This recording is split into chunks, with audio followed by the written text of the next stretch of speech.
اگر اولاد والا ہے تو ماں باپ کو ستایا جا رہا ہے، ماں باپ پریشان حال ہے، کوئی اپنے بہو سے پریشان ہے، کوئی ایک محلے دوسرے محلے والے سے پریشان ہے، غرض کے کوئی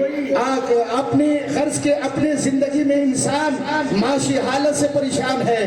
اور اپنے کاروبار سے پریشان ہے، اپنی صحت کو لے کر پریشان ہے، کئی نوعیت سے انسان پریشان ہے، لیکن اس پریشان کا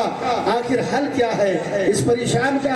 آخر نسخہ کیا ہے؟ آخر اس پریشانی کا معمہ کہاں ملے گا ہمیں؟ تو قرآن نے ہمیں کہا انسان بھٹک رہا ہے، انسان پریشان ہے، انسان کشمکش میں ہے، ہم کہاں جائے کدھر جائے؟ لیکن اب یاد رکھو ہر انسان اپنے آپ کو آج جلسے میں آئے ہوئے ہیں، آج آپ سے اتنا مؤدبانہ اور مخلصانہ اور محبت کے ساتھ گزارش کیا جا رہا ہے بھائی آپ تشریف رکھے، لیکن آپ ایسے لگ رہے ہیں، کچھ لوگ تو ایسا لگ رہا ہے کہ احسان کرنے آئے ہیں۔ ارے آپ احسان کرنے نہیں آئے ہو، یہ رب کا فضل ہے کہ اللہ نے اپنے محبوب کی محفل میں بلا لیا ہے، محفل رسول میں آپ کو بلا لیا ہے، اور آپ اس وقت جب تک یہاں بیٹھے رہو گے فرشتوں کی انوار و تجلیات اور فرشتے آپ کو فرشتوں اپنے پروں سے آپ کو ڈھکے ہوں گے، اور اللہ کی قرب آپ کو مؤثر ہے، اللہ کی قرب آپ کو مؤثر ہے، آپ بڑے خوش نصیب ہو۔ لیکن انسان پریشان تو ہے، علماء سے جا کر رابطہ قائم کرتے ہیں، علماء ہمیں بتائیے، عالم صاحب آپ بتائیے، مفتی صاحب آپ بتائیے، امام صاحب آپ بتائیے، حافظ صاحب آپ بتائیے، ہمارا کاروبار نہیں چل رہا ہے، ہماری والدہ بیمار ہے، صحت نہیں مل رہی ہے، گھر میں برکتیں نہیں ہیں، لیکن یاد رکھے آپ 3-3 4-4 گھنٹے تک موبائل میں وقت کو صرف کرتے ہیں، لیکن آپ 2 گھنٹے بیٹھ کر کے مطمئن کے ساتھ علماء کی بات سماعت نہیں کرتے، آپ کو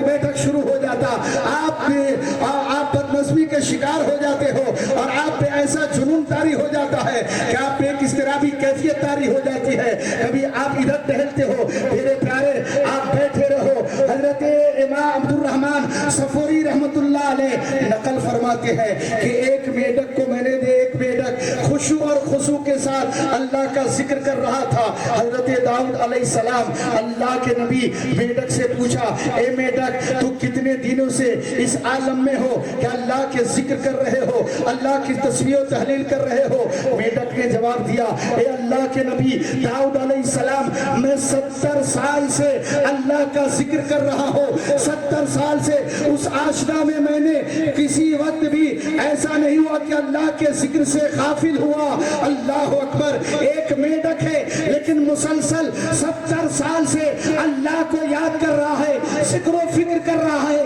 تسبیح و تحلیل کر رہا ہے، ایک ایسا لمحہ نہیں گزرا ہے جس میں ذکر نہیں کیا ہو، اللہ کو یاد نہیں کیا ہو۔ ارے ہم سے تو وہ میڈک بہتر ہے جو 70 سال تک اللہ کے ذکر میں منہمک رہا، مشغول رہا، لیکن آج ہم 5-10 منٹ مسجد میں بیٹھ کر ذکر و فکر نہیں کر سکتے ہیں، علماء کی نورانی حقانی گفتگو نہیں سن سکتے ہیں، آپ قرآن پاک کی تلاوت نہیں کر سکتے ہو، آپ قرآن پاک کو پڑھ کر کے ترجمہ پڑھنے کی کوشش نہیں کرتے ہو۔ افسوس ہے آج انسان غافل ہو گیا ہے، اللہ کے ذکر کو چھوڑ دیا ہے، اس لیے انسان پہ اضطرابی کیفیت طاری ہے، انسان پریشان حال ہے۔ ارے میں نے بزرگوں نے فرمایا کوئی شخص جب کوئی شے خب اللہ کی یاد سے غفلت کرتی ہے تو وہ شے مٹا دی جاتی ہے۔ توجہ سے سنیے، جو شے اللہ کی یاد سے غفلت کرتی ہے وہ شے مٹا دی جاتی ہے۔ بزرگان دین فرماتے ہیں درخت اس وقت کاٹے جاتے ہیں جب اللہ کے ذکر سے غافل ہو جاتے ہیں، جانور اور پرندے